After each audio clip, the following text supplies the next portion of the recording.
In this week's video, I want to talk about an acronym I made up today called S.I.M.P.L.E and teach you the simple framework for success in really anything, but as as it's relevant to your functional medicine work and optimizing your health.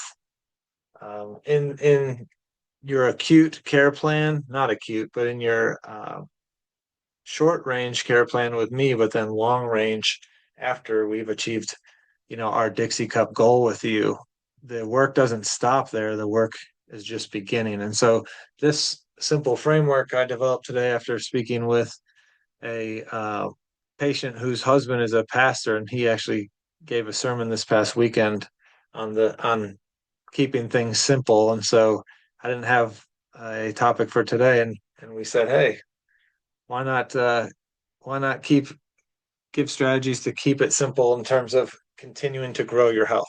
So the S.I.M.P.L.E framework is an acronym I came up with that I'm rolling out for the first time right here. And I think it's going to be helpful to you who are all on the call live, but then everyone who watches this for posterity, because as humans, we get bored, especially with simple, right? We'll say we want things simple, but then when the simple actually is simple for us, we go looking for challenge, or we go looking to complicate things and make it harder just because we're bored. When in reality, if we had just stuck to what was working, we probably would have been better off. And so this applies, I think, universally. I think it applies in relationships. I think it applies in definitely applies in business, because when things get easy or simple in business, we look for the next shiny thing or the next marketing or whatever to ramp things up. And it's like, well, why add something new? Why not just stick to what's working? And so as it relates to your health, I hope this simple framework helps you continue to grow day over day and improve and optimize over time. So diving in here, simple, the S. To me, the S stands for a uh, a saying that a mentor of mine used to say quite often. That is, success leaves clues. And so, unfortunately, I don't have my digital pen with me, so I'm writing with the mouse today. But we'll say success leaves clues. And that is what it sounds like, right? You've probably learned that you can look at successful people to figure out, you know, clues as to how they became successful, and can you imitate what they did for yourself so that you can be better in whatever field you're looking for, right? So that's one way to look at it.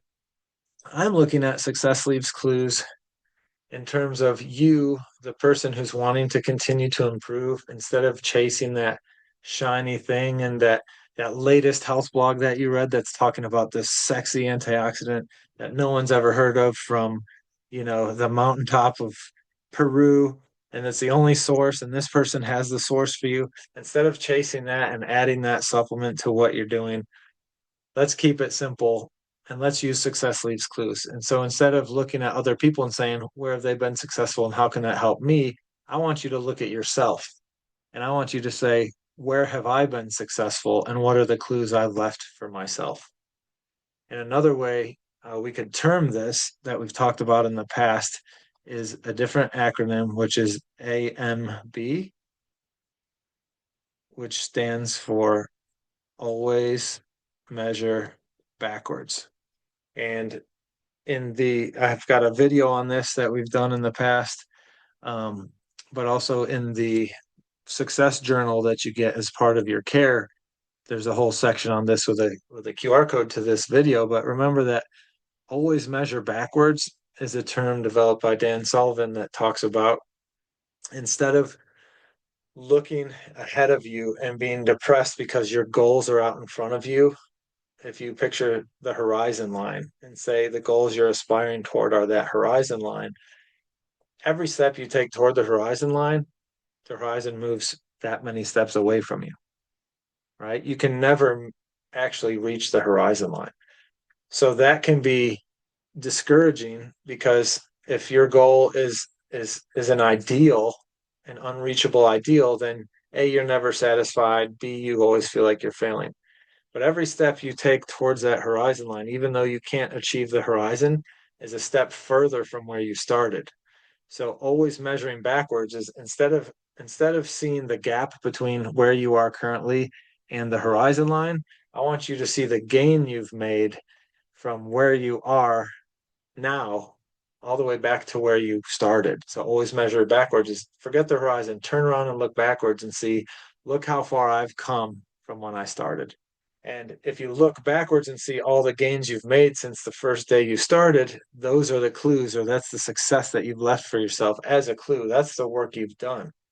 That's the proof you've made for yourself that you can do this, that the plan or the system that you're following does work, and you're probably just being bored and chasing that Peruvian antioxidant or that shiny new therapy or whatever it is. It's probably just out of your innate human boredom and dissatisfaction with the simple that you're seeking out this other, sexier, more complicated, unnecessary thing. So the S in simple is success leaves clues, and the clues, the success that I want you to look at is your own previous success. Just measure backwards. You can see it. You've done a lot. So look where you've come from and take that as motivation to stay on the what you perceive as simple path, but it's been a successful path. And it's been a successful path because the I stands for integrity. And integrity is one of my favorite words of all time. And so if you look up the definition of integrity, the American Heritage Dictionary describes it as steadfast adherence to a goal or to a moral code or an ethical code. As another definition it gives is consistency of action, values, methods, measures, principles, expectations, and outcomes. So I like that one because I've made a shirt in the past with my, functional medicine Charlotte on it, and it said consistency is the only magic bullet, right? Because that's true. Consistency or discipline, right, is the only magic bullet to achieve whatever it is we want to achieve. And so integrity is consistency across all those areas. Consistency in your action. Are you daily implementing the recommendations? You're consistently making the right choice in your nutrition. You're consistently making the right choice in your physical activity and in your sleep habits and in your toxic exposures and in your stressors, what you're allowing in your life and what you're not allowing in your life. It's consistencies in your values and in your methods and in your measures and principles. If we have a system built on integrity, if you have a plan for you built on integrity, then that should promote expectations that we can that should promote outcomes that we can expect, right? That should allow us to set realistic expectations, meet those, and then beat those. And so when we are living with integrity, and again, in this case, this applies to everything: integrity in relationships, integrity in our finances, integrity in our business, integrity with our families, but also integrity to yourself and to your health journey. When you are practicing it with integrity, you are not missing a data point. You're not making a bad choice as best you can. And so when you stack those good choices together, that's how you leave clues. You're successful. So integrity is going to be key. If we're not consistent in what we're doing, how are we ever going to achieve our outcomes? And so in order to achieve our outcomes, they must be measurable, and measurable or measure is what the M stands for. And again, when we want to always measure backwards, right? Measure falls, that word falls in there. And I have another, you know, slogan for this that we've said many times over the years and should put on a shirt, right? And that is test, don't guess. Test, don't guess. Tests are laboratory tests in this case are objective measures for us to be able to say, I am making positive changes. Look how far I've come. How can I prove it? Well, because we ran labs on this date and they were this result, and we are seeking to change these by doing these actions over time. And now that time has passed, so we're retesting. And look, the updated measures, the updated tests are showing that I have succeeded. I am changing the numbers under the hood. And by consistently implementing the plan with integrity, I am experiencing positive outcomes in my quality of life. Better sleep, better energy, better libido, better hair, skin, nails, better gut, less pain, all the things. Measurement allows us to objectively support our choices, right? And so sometimes this whole talk is about being simple, keeping it simple, sticking with what works, right? Well, sometimes there is a need to change, but oftentimes there's not. But if we think there is, then it's helpful to have an objective measure to support that move, right? So in our cases, the test results allow us to say, are we on track? Yes. All right, let's keep to what's been working. Let's keep it simple. Let's stay consistent. Or if we retest and things haven't changed the way we wanted to, or say you've been at this a long time and you've been consistent, but life happened and there's a big change and the labs show that too. Well, now we've got objective support for, okay, we do need to make a change here. This isn't us getting bored. This isn't us wanting to complicate things just for the sake of complicating things. This is objective information that a change needs to be made, and then we can move with integrity on that measurement. So we always want to measure, and the measurement should be done with professional tools. And so the P stands for professional. We want to use professionals whenever we're trying to improve ourselves or improve our situation. And again, this pretty much applies across all areas. So, if your marriage isn't doing great, rather than, talking to a family member who, you know, isn't a professional, or talking to a friend who isn't a professional, maybe we speak to a professional marriage counselor. If you want to get healthy, maybe you don't ask your unhealthy friends what you should do. You work with a professional to get there. Same idea here. You are working with a professional because you're with me. And so you've got the professional practitioner part handled. All right. So professional practitioner, and I'll abbreviate that to PRACT just because it's a long word. You want to use professional practitioner. You want to use professional products.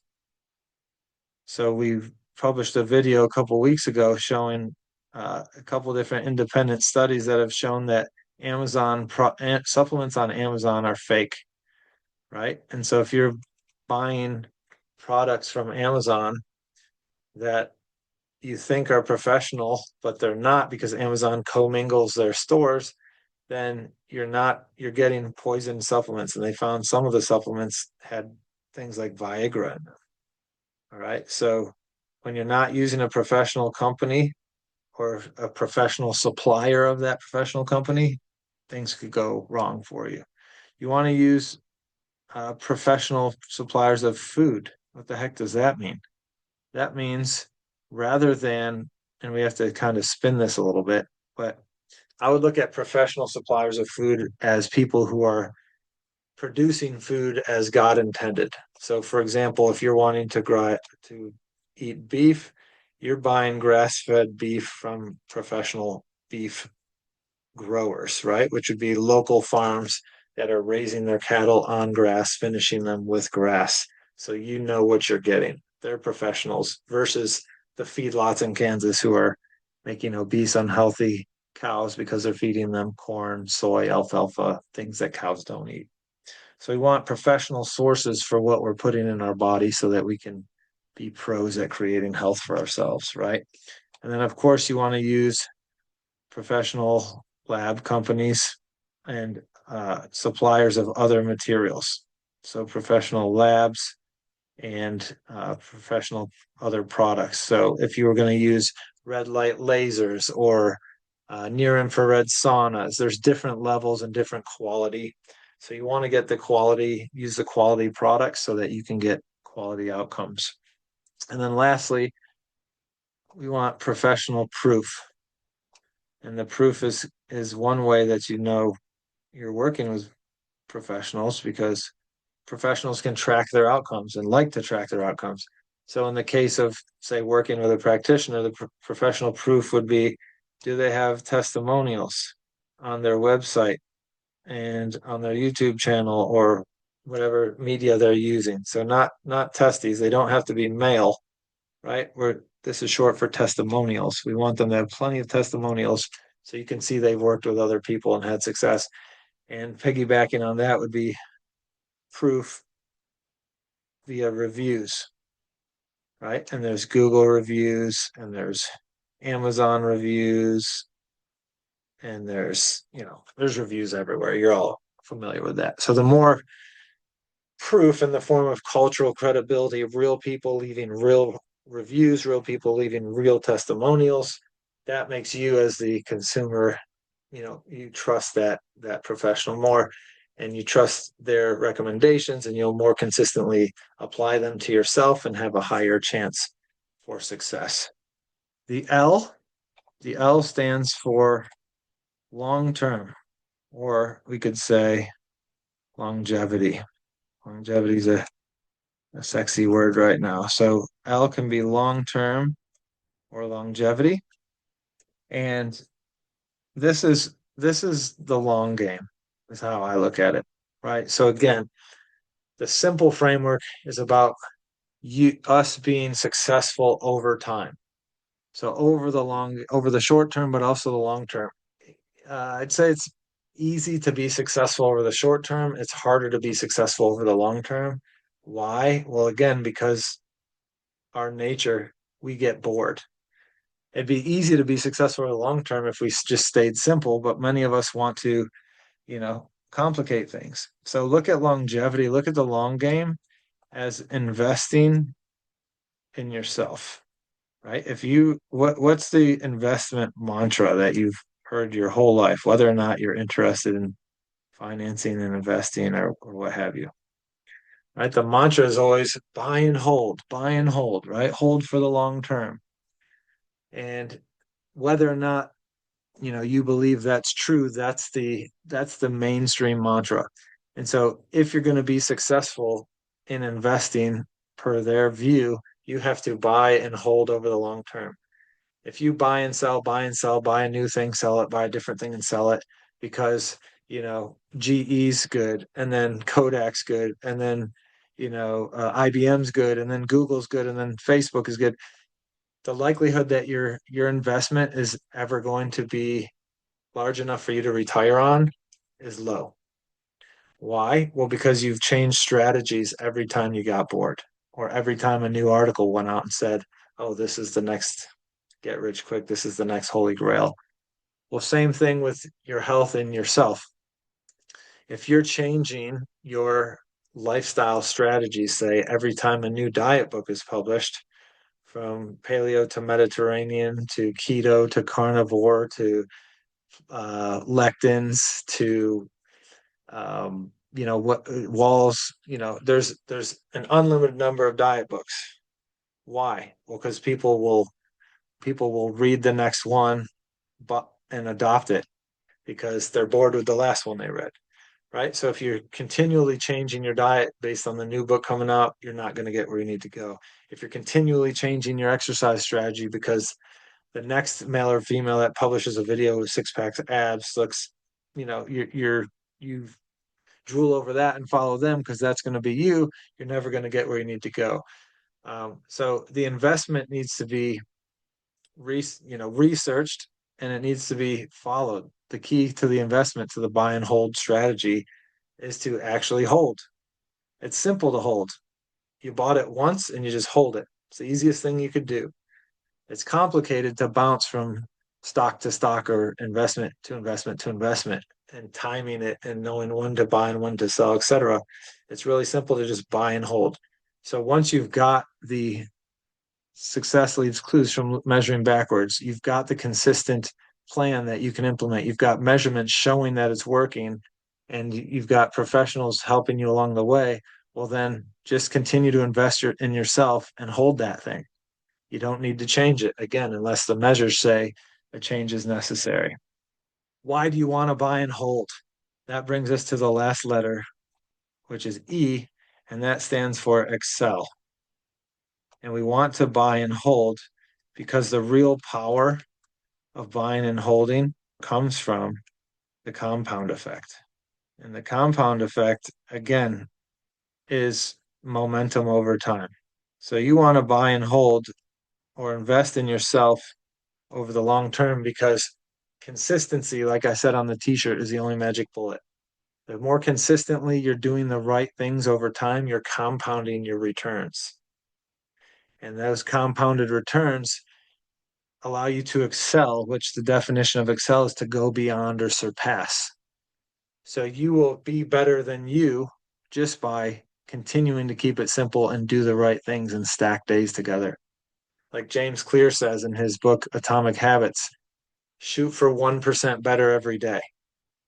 It doesn't seem like anything today if you get 1% better, but if you stack 1% better daily for 365 days, at the end of the year, you're 37x better than you were when you began the year. And you didn't even feel it day to day because each day is just 1%. But when you measure backwards at the end of that year and look, you're like, holy cow, I'm 37 times healthier. I've got 37x more money in my account. Whatever the measure is, it's all about that compound effect. It's excelling and doing better than you did yesterday. So we want to be 1% better per day is a good goal. And it's a good goal for many reasons. The most important of which is that it's attainable and not stressful to do. Being perfect is very stressful. In fact, you know, even if you mean well, if you're seeking to be perfect, oftentimes that can create so much stress that it's inhibiting you from creating the gains you're seeking to gain or make. So rather than be 100% better tomorrow, right? Rather than go home and throw out all the food in your cupboards tomorrow and go grocery shop and buy all clean foods and eat completely different tomorrow, that might be more stressful than just leaving some of those bad foods and changing them out as you shop. So eat 1% better each day, right? So just as an example. So the compound effect is what comes from consistent implementation of the plan that you have. So in the relevance to this video, consistent implementation of the individualized and specific health plan that I've created for you based on measures of your specific physiology, investing in yourself and doing that day by day over the long term, you're compounding your results and you're getting massive improvements over the short term. It's not uncommon in my practice for people to be 50% better or more by the 6 week mark. And that's only halfway through a 3 month plan if that's what that person required. So, again, we can make big gains quickly, but we want to maintain those gains and then excel past them over time. So, where does someone really show that they've figured it out and they're living the simple framework? Once that initial phase of care with me is done, once I'm not holding their hand anymore and they've been set free to continue to spread their wings and grow, do they still keep it simple and excel beyond where they were at the 12-week mark? That's the real sign of someone who's got it and who's doing it. So I hope this simple framework makes a lot of sense to you. I hope it was interesting and something that you can return to and say, let's keep it simple. When I'm seeing the next shiny new thing or shiny new health trend, rather than chase that, if what I'm doing and have done over time up to this point is working for me and optimizing my health and I'm getting better, even if it's only 1% every day, then I don't need to chase that shiny thing. I can keep it simple. Don't complicate it. Keep it simple and keep growing. And by the way, Jennifer put the link in the chat. Thank you, Jennifer, for the always measure backward video. You're welcome. And thank you for the reminder. We're so human. We need to be reminded to keep it simple. Yeah. I like this because it will help me to stay on track better. Then it was worth it. Yeah. And again, where do we see this manifest all the time? Patients will come in and be like, hey, I just read an article on this, or I just read an article on that. And it's great to read articles and educate ourselves, but we don't necessarily have to implement each new article we read, right, every day. So let's stay up to date, catalog those articles, and then if a situation comes up where, say, um, like we said, we measure and the information says, hey, it may be time for a change in this area in this person. Well, then we can go back to our Rolodex of articles and say, do any of these are any of these relevant for what we're seeing in our measurements? And if so, then hey, let's try that new Peruvian berry. Maybe maybe that is relevant now. I love that you mentioned that trying to implement absolutely everything. Every time you see something and changing it up, it does cause more stress in your body. And then, you could go backwards because you're trying to be everything all the time. Yeah, it's interesting and it's a little bit outside the scope of today's video, but there's a concept. If you want to read about something, read about a concept called hormesis. And hormesis is basically the how our body adapts to stressors. And so it's kind of like you break down to build it better, kind of like in the gym. You had to grow muscle, you actually have to break it down and then adapt and build it back stronger. And so a hormetic response is how does the body respond to a challenge?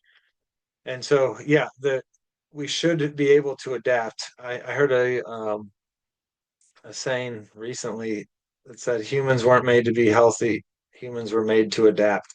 And so the better we can adapt, the healthier we'll be or the longer we'll live, right? Because really it's just a constant adaptation to our environment or to what we're being exposed to.